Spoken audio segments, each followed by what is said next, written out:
Hello, students. Welcome to the question answer part of Sermon at Banaras. I hope you have already seen the explanation video. And if not, then link is floating at the upper right corner of your screen right now. So let's start. Question number 1. When her son dies, Kisa Gautami goes from house to house.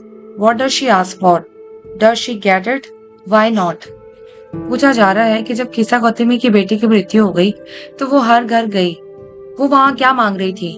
क्या उसे मिल गया और क्यों नहीं? जवाब है कीसा गौतमी अपने बेटे की मृत्यु से इतनी ज्यादा दुखी हो गई थी कि वो बाकी लोगों से जाकर मेडिसिन मांग रही थी ताकि कोई उसे मेडिसिन दे दे जिससे उसके बेटे का इलाज हो सके। लेकिन कोई भी उसकी मदद नहीं कर पाया और कोई कर भी नहीं सकता था क्योंकि कोई भी दवा ऐसी नहीं है जो किसी मरे हुए इंसान को जिंदा कर सके। Question number 2. Kisa Gautami again goes from house to house after she speaks with the Buddha. What does she ask for? Does she get it? Why not? पूछा जा रहा है कि दोबारा कीसा गौतमी हर घर जाती है बुद्धा से बात कर लेने के बाद। वो वहां जाकर क्या मांग रही थी? क्या उसे वो मिल गया और क्यों नहीं मिल पाया? तो इसका जवाब होगा कि गौतम बुद्ध ने कीसा से मुट्ठी भर मस्टर्ड सीड लाने के लिए कहा था, इसीलिए वो घरों घर गई थी।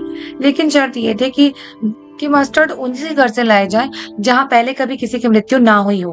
और कीसा गौतमी ऐसा कोई भी घर नहीं ढूंढ पाती जहां कोई मरा ना हो। Question number 3. What does Kisa Gautami understand the second time that she failed to understand the first time? Was Buddha wanted her to understand? पूछा जा रहा है कि कीसा गौतमी को हर घर जाने के बाद में दूसरी बार में क्या चीज समझ में आ गई जो उसे पहली बार में समझ में नहीं आई थी। क्या बुद्धा जो चाहते थे वो समझ गई? जब महात्मा बुद्ध के कहने पर कीसा दूसरी बार सभी घरों में जाती है मुट्ठी भर मस्टर्ड सीड्स लेने, तब उसको ये रियलाइज होता है कि जो दुख वो फिलहाल झेल रही है वो हर किसी ने कभी ना कभी झेला हुआ है।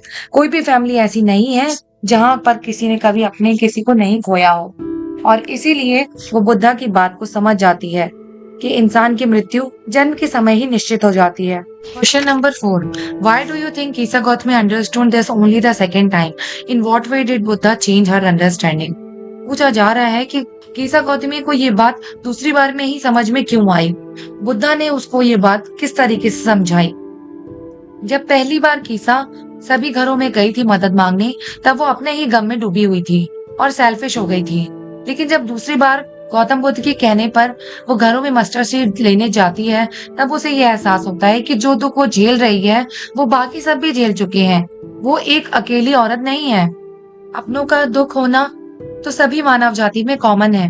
इस तरीके से उसको बुद्धा की बात समझ में आ गई। Question number 5. How do you usually understand the idea of selfishness? Do you agree with the Kisa Gautami that she was being selfish in her grief?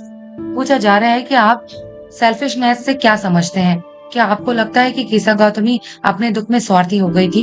तो इसका जवाब होगा कि स्वार्थी इंसान उसी को कहते हैं जो सिर्फ अपने बारे में सोचता है और दूसरों की परवाह नहीं करता।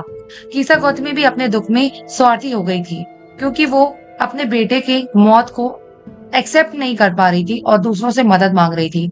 और फाइनली जब वो बुद्धा के पास जाती है तब उसे इस बात का एहसास होता है कि जो दुख वो झेल रही है वो बाकी सब भी झेलते हैं। So this is the end of the question answer part. I hope you have liked the video. Please subscribe and comment down below.